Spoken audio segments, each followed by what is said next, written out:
What is going on? It's Alex coming back at you with another video, and today we're doing a deep dive into the 2024 to 2025 Las Vegas Raiders. If you are new, feel free to like, comment, and subscribe. You guys know it is YouTube. We're going to be doing this for all 32 teams, and yes, this is based on a power ranking scale, so this is my number 31 team.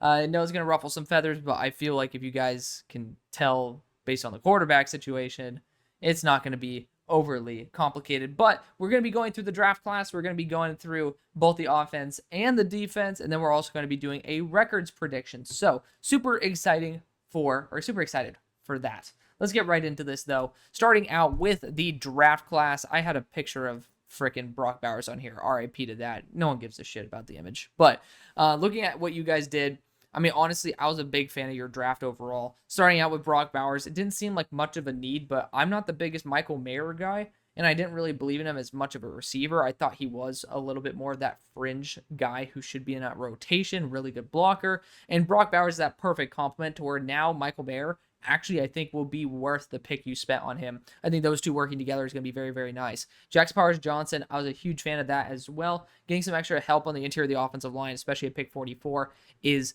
awesome. Delmar Glaze, I wasn't the biggest fan of him in the world. I'll just say it. I just didn't really see too much there with him in terms of his game. So I was a little bit butthurt about that. But pretty much every other pick looks phenomenal, by the way. DeCamerion Richardson, I thought that was awesome. I mean, high quality athlete who needs a little bit of time to develop, but I mean, you're talking about somebody in year 2, year 3 that actually might be a top 15 corner in the NFL. Like, he has the athletic and physical profile along with the flashes to be able to, make that a feasible option in the 4th round. That's unbelievable value. Tommy Eichenberg is fantastic value as well. Both your linebackers are up for contract, which we'll talk about soon, but that's going to be a really good contingency plan. I think he was my linebacker 3, 4. He was in there in the top 5. I can guarantee you that.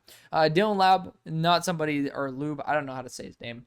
Not necessarily the guy who gets me up in the morning, but it's a 6th round pick on a high motor running back. I think he'll be more of a practice squad guy. Then Trey Taylor, I mean, I thought that was a phenomenal pick. Apparently he's been showing out as well. And MJ Devonshire, not a bad player. So, I mean, honestly, the more I think of it, the more I want to move this grade to an A-. I'm just being a little bit stingy because I think if you hit that 3rd round pick, then I would have been so much more excited. But, there's still, I think it's a quarterback thing in the 3rd round, even in the 4th round to Cameron Richardson. You could have gotten Spencer Rattler.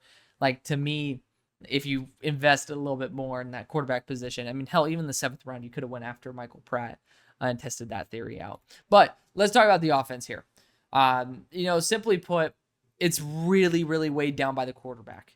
We'll go skill position to offensive line, then we'll go defensive line to skill position for that defense. So Gardner Minshew and Aiden O'Connell. I like Aiden O'Connell. I really do. He was one of the guys who was top 100 on my board last year, and I think he actually might win the job over Minshew. But simply put, when you brought in Gardner Minshew, it was a kick in my balls because I thought Aiden O'Connell, maybe he's not a guy who's truly starter quality, but neither is Gardner Minshew. And why spend the money on Minshew when you can let Aiden O'Connell develop for another year? I really, really did not appreciate that at all. And the fact is, right now, according to our lads, Minshew is projected to start. And that's where the money goes. So that really sucks because I really did want to see Aiden O'Connell take that step up. Maybe he does this year, and maybe that overall grade would actually go to a B-. That's how big of a difference it is between, Gardner Minshew leading this offense and Aiden O'Connell if Aiden O'Connell makes the step up. Zeus White, I really like Zeus White. He had a good last 4 games of the year. Don't know if he's in the upper echelon of NFL running backs, though. We're just at the point where pretty much all running back cores are a very minimum of adequate. Looking at the receiving core, Trey Tucker doesn't blow my socks off, but again, it's not a bad weapon at all. Devontae Adams, he's getting older, but he's still one of the best receivers in the NFL. Just gets lost a little bit because, unfortunately, the quarterback play hasn't lived up to what we'd hope for someone who used to be Aaron Rodgers' best target and used to be almost the undisputed best receiver in the NFL.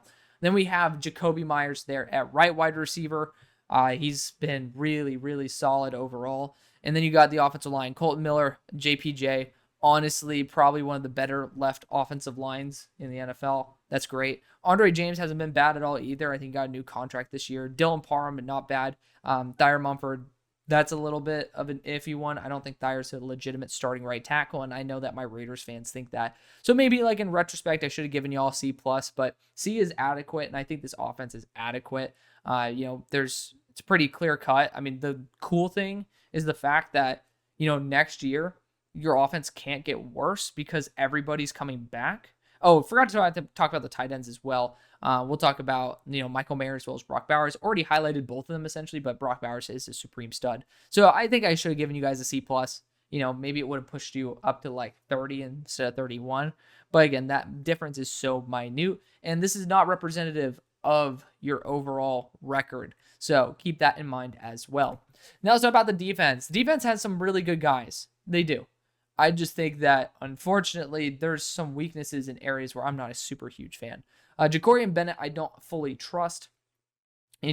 I just don't really think of him as a real starting boundary corner. And this grade could go up to a B instantly if DeCamerion Richardson ends up getting starting reps. So, again, this is based on our lad's depth chart right now. Things are subject to change. Jack Jones, thought he's solid. But, again, I'm ruining my own rules where I said I was going to go D-line out. So, we'll get back to where I was supposed to go. Look at the D-line. Max Crosby, arguably one of the best players in the NFL, period. Obviously, he has a great story, top-tier player. And then you got Christian Wilkins, which is incredible. I'm such a huge fan of that. So the left defensive line is awesome. Then you look at the right defensive line. Kuntz is a good player. I mean, it's not bad by any stretch of the imagination, but we're talking about, again, in NFL terms, is he of the top echelon of players? Is he top 15 right edge rusher in the NFL?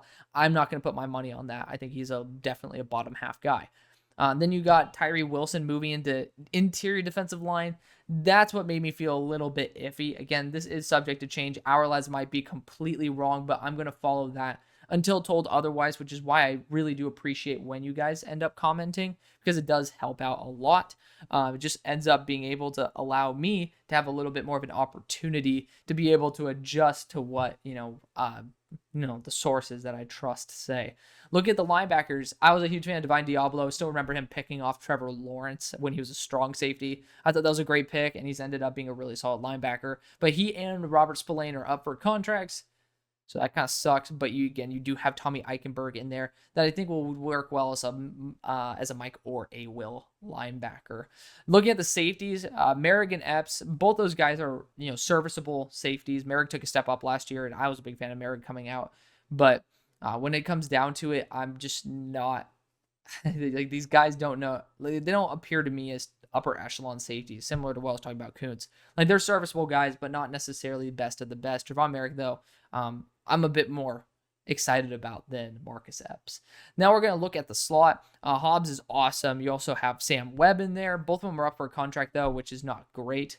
I really would have wanted one of them to have a couple years left rather than having to sign one and let one go. It's easier to have a contingency plan when you have something in place for next year. Nate Hobbs, though, fantastic. And then Jack Jones, someone who I really, really, really like. Talked about Ja'Cory Bennett. I'm not a super huge fan, so B- is still a very solid grade. I don't really think that, again, it's really that right side of the defensive line. The linebackers aren't elite, and then the safeties aren't great, and then Ja'Cory Bennett. So pretty much the right side of the screen, like you cut from the left rated guys in nickel to the right, not really the hugest of fan, especially if you literally cut the screen down in half and choose the right side. Not a fan of that, and I think the NFL is unfortunately good enough to the point where that is not going to be good enough to be able to succeed. But of course, I'm always in the mood to be proven wrong when it comes to these teams that I have a little bit lower. Let's get right into the beautiful records prediction. And just like I was saying, just because you are the 31st graded team does not mean that you are going to have the second worst record. But let's see, because this is going to be a live selection of these games, and I'm super excited for it. Something of note, the fact is, I already know all these rosters at this point because I did all the work ahead of time, so it's going to make it a lot easier on me when it comes to recording. But again, things are subject to change. Sometimes I have a strong feeling about certain positional groups, and when I go over the positional group that I thought might have won that match, maybe I'm just not as confident about them the second time around. So you might end up getting an extra win or two, but that's a reason why you should end up sticking around and watching the other parts of the series, because I do think that's where some of the more fun stuff comes in where I'm debating whether my previous selections were the right moves. So let's get right into this. Commanders were already graded. They're 2-15. Yeah, people are going to be pissed about that. I haven't dropped that video. Obviously, I'm in the same damn clothes. I'm doing a cluster recording so I don't have to crucify myself over the week. But starting out week one, I love Antonio Pierce, by the way. I got to just say that right away. I'm a huge fan of Antonio Pierce. I think he's going to be very, very solid. I think you just need to get a signal caller in there, and you need to have some continuation on that defense. Too many unknowns right now. But I do think the Chargers are going to be coming out red hot, run heavy. So I think that mitigates the new Harbaugh system. But I do think the Chargers, they are a superior roster at the moment, especially if Minshew ends up starting for you guys. Week number 2, you're going against a mini bye of the Ravens. I think we all can say that the Ravens should beat you guys early. One of the ways that you could win is pray to God Ronnie Stanley stays healthy, but let's just say, I'm forgetting the right tackle out of Washington. I was a huge fan of his anyways, but the Ravens' new right tackle, if he ends up having some early struggles, I could see that Max Crosby has a really, really big effect this game. So this is actually closer than I would like to say for the Ravens, but this is going to be a Ravens victory. It's going to be coming off a mini bye. They're going to be fully fresh. And again, you're dealing with early hiccups with a new offense. New offense in terms of how it's led by Gardner Minshew. And, I do think that the Ravens are just a super-powered roster, especially during the regular season. Week number 3, you got a whole new system here for the Panthers. I think they're very, very, very solid. But I do think Vegas has a very competitive roster. The offensive line's been relatively garbo for the Panthers. Granted, they've, spent some money there, right, with Robert Hunt, paying him like $100 million. But I think this is going to be where we could see you guys taking a win. You are at home. I think that's certainly a factor I'd like to toss in there. Week number 4, you guys do have some grittiness to you. This is going to be a very gritty game. But I do think the Browns are a little bit supercharged right now. For the first time, they actually have a fully completed receiver core since Deshaun Watson got there, but B, they're not viewed as a superpowered team. And we haven't seen Deshaun Watson with a legitimate chip on his shoulder. Usually the chip has been massaged out, but the chip is back. And no masseuses for Deshaun to get rid of it. So maybe he's going to take out his frustrations on he's going to take him out on the field. So hopefully, pause. I was about to say, hopefully he doesn't take it out on the staff, but it is what it is. I do think that the Browns have a far superior roster to most teams, as they do every single year. They've just been disappointing relatively recently, but I do think this is their year because they don't have those expectations that they could end up actually meeting or surpassing said expectations. Week 5, this is going to be a great game. You might not think about it because the Broncos are looked at as a garbo team. Fun fact, they're going to be the next team I look at. Pretty sure. Hell, honestly, I should just look at that right now. Yeah, they're the next team. But I do think that the Broncos have a little bit more firepower on offense than we give them credit for. And I really do like Bo Nix. But I do trust Antonio Pierce to coach his guys up to have a gritty enough front to be able to disrupt Bo Nix a little bit. And, I do trust that, within the box, you guys can actually compete very, very well. And on the boundary as well, especially if DeCamerion Richardson's getting some reps at this point, I actually can see you pulling this game and beating a team who I technically think is superior. So keep that in mind. Week 6, this is also going to be a fun one. Obviously, the Raiders, I keep saying obviously, take a shot every time I do. You're going to get alcohol poisoning. But the Steelers and the Raiders are a legendary rivalry. I just think the Steelers have been extremely underrated so far.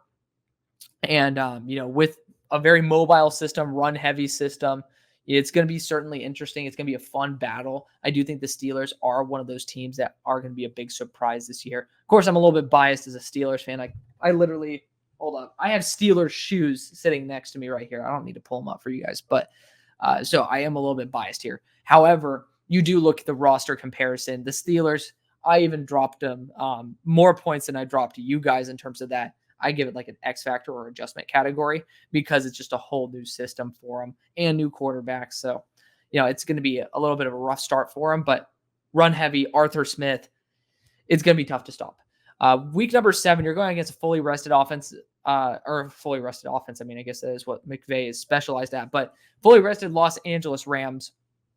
And McVay, I mean, the Rams are one of those teams I've like been pretty much extremely bipolar with. Last year they were my worst team because I didn't trust Stafford coming off an injury to come back and be himself. And honestly, he came back arguably even better. The Rams are right now, I believe, my number 3 team in the NFL. So fully rested number 3 team. I think you can add that up. You do technically have the recipe to beat the the Chiefs, and you could pull this off. The problem is, I think Kansas City is really, really, really overloaded, and I don't see you guys being able to beat them this year. I just don't. But I do see you guys being able to have a competitive game, and that's saying a lot. I do think that going to Cincinnati is going to be a little bit tough for sure. So I'm going to be giving this game to the Bengals. So they're my number 6 team. So I could end up calculating essentially the toughest schedules, but I mean, Washington and Las Vegas have some really, really tough schedules. Week number 11, you guys are fully rested, but you're going to Miami.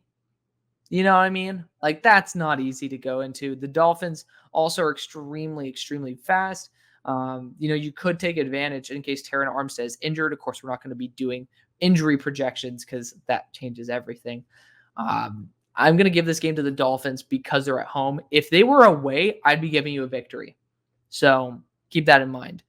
Week number 12, you guys are facing the Broncos again. I could see the Broncos coming back and having a little bit more steam at this point, but maybe Aiden O'Connell's back in, and you know what?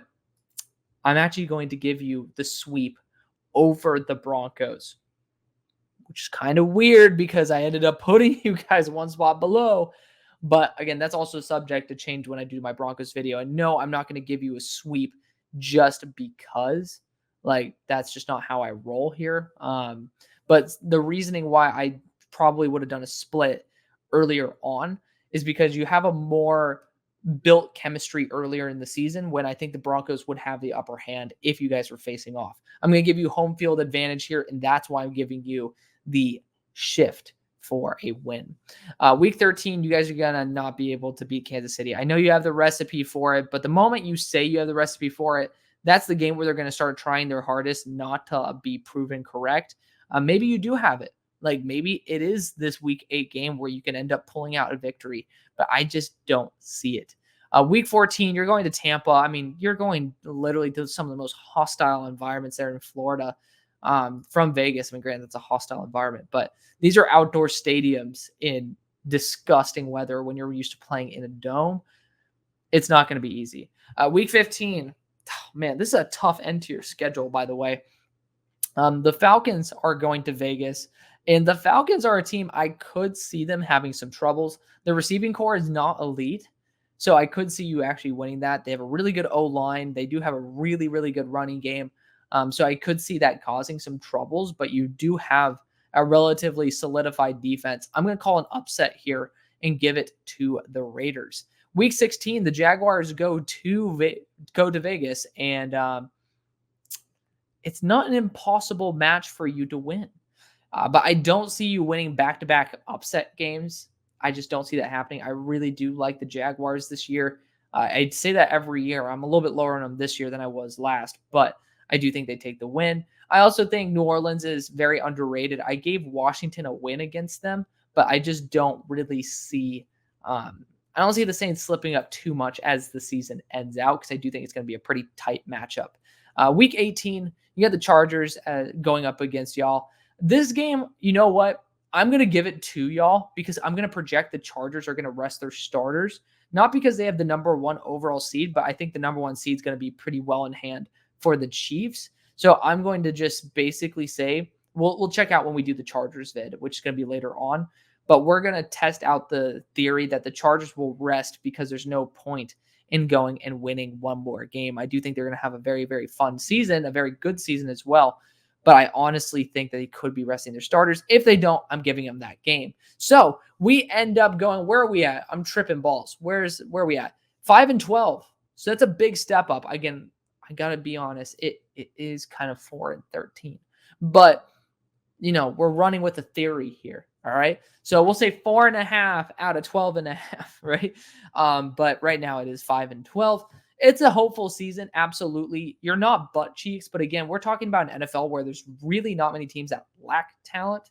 It's just more so the teams that have more talent than the others. And Antonio Pierce made me a lot more confident in what you guys can do. So stay confident, stay excited. Antonio Pierce, you got the coach down. And then once you get the QB down, everything else is going to fall into place. So thank you so much for watching. I love y'all. See you on the far side.